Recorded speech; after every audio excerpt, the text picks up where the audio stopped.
السلام علیکم ورحمۃ اللہ وبرکاتہ۔ سوال یہ ہے کہ پرندوں کو گھر میں قید کرنا یہ کیسا ہے؟ کچھ لوگ پیسے دے کر پرندے آزاد کرتے ہیں، یہ کیسا عمل ہے؟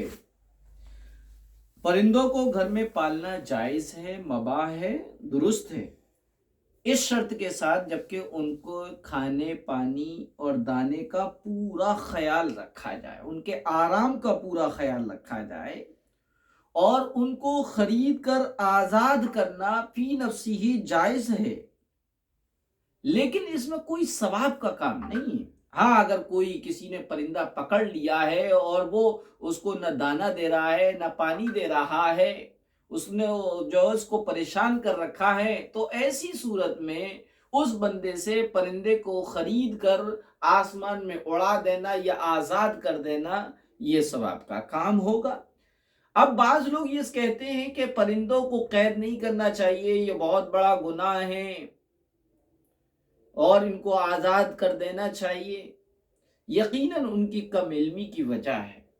پرندوں کو، جو پرندے، جو جانور انسانوں سے مانوس رہتے ہیں، انسانوں کے ساتھ گھل مل کر رہنے کو اچھا سمجھتے ہیں، اور وہ اس کو کیا ہے، وہ رہتے ہیں، ان کو کوئی پریشانی بھی نہیں ہے، تو ان جانوروں کو، یا وہ جانور جو انسانوں کے ساتھ نہیں رہتے لیکن ان جانوروں کو ان کے کھانے، آرام، دانہ پانی کا خیال کرتے ہوئے ان کو پالنا جائز اور درست ہے۔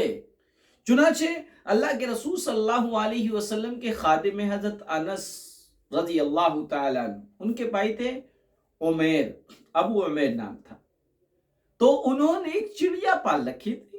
ان کے پاس ایک چڑیا تھی جس سے وہ کھیلا کرتے تھے، جس سے وہ دل جوئی کا سامان کرتے تھے۔ ایک دن ان کی چڑیا جو ہے مر گئی۔ اب وہ اداس اپسیٹ سے بیٹھے رہتے تھے۔ اللہ کے رسول صلی اللہ علیہ وسلم جب بھی آتے پوچھتے، اے ابو عمیر، تمہاری چڑیا کیا ہوئی؟ ان کو چڑیا کی یاد دلایا کرتے تھے۔ یعنی اللہ کے رسول نے منع نہیں فرمایا، بلکہ ان کے چڑیا کے پالنے پر ان سے کیا ہے، ان کا تذکرہ کیا، ان کی چڑیا کا اور پرندے کا تذکرہ کیا۔ لہذا اس حدیث سے پتہ چلا کہ پرندوں کو پالنا جائز ہے، درست ہے۔ یہ کہنا کہ ان کو قید کر لیا ہے، یہ حال بتائیے کہ جس نے پرندوں کو قید کر لیا، نہ وہ کھانے کا انتظام کرتا ہے، نہ دانے کا انتظام کرتا ہے، نہ ہی ان کے آرام کا خیال ہے۔ بہت زیادہ لائٹ کر دی، حالانکہ پرندوں کو اندھیرے میں نیند آتی ہے۔ کچھ پرندے ایسے ہیں جو اپنے روشنی میں رہنے کو پسند کرتے ہیں۔ چنانچہ ایک پرندہ ہے جو جگنو لا کر اپنے گھونسلے میں رکھتا ہے، اس کو اجالے میں رہنے کی عادت ہے، وہ اندھیرے میں نہیں رہ سکتا۔ اللہ نے اس کو یہ سمجھ دے رکھی ہے، لہذا وہ کہیں سے بھی جگنو پکڑ کے لے کر آتا ہے اپنے گھونسلے میں۔ وہ گیلی مٹی لاتا ہے، پہلے اس گیلی مٹی کو گھونسلے میں لگاتا ہے، پھر اس جگنی پکڑ کے لا کر اس گیلی مٹی میں جگنو کو چپکا دیتا ہے، اور جگنو جو ہے مرنے کے بعد بھی روشنی دیتا رہتا ہے۔ اور اکثر پرندے ایسے ہیں جو لائٹ اور روشنی میں ان کو نیند نہیں آتی ہے، تو بھائی ایسا پنجرا ہے جس میں کیا ہے، پردہ ڈھک کر اندھیرا کرنے کا بھی نظم ہے، اور پرندے کا جو پنجرا وہ بھی بڑا ہے۔ بعض لوگ پرندوں کا پنجرا اتنا چھوٹا رکھتے ہیں کہ اس میں ڈھنگ سے پرندہ اڑ بھی نہیں پاتا، یعنی ادھر سے ادھر بھی نہیں جا پاتا، یہ بھی پرندے کو تکلیف دینا ہے۔ تو جو پرندے کو یا چڑیا کو یا طوطا کو یا مینہ کو اس شرط کے ساتھ پالنا جائز ہے جبکہ ان کے آرام کا، کھانے کا، دانے کا، پانی کا مکمل خیال کیا جائے۔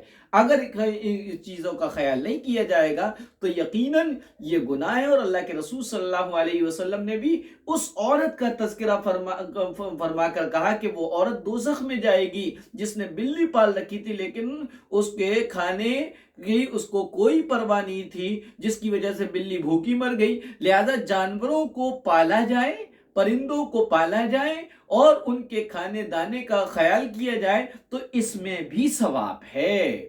سمجھنا چاہیے کہ پالنا گناہ ہے اور قید کرنا بہت بڑا گناہ ہے۔ یہ جو ہے کم علمی کی بات ہے، نہ سمجھی کی بات ہے۔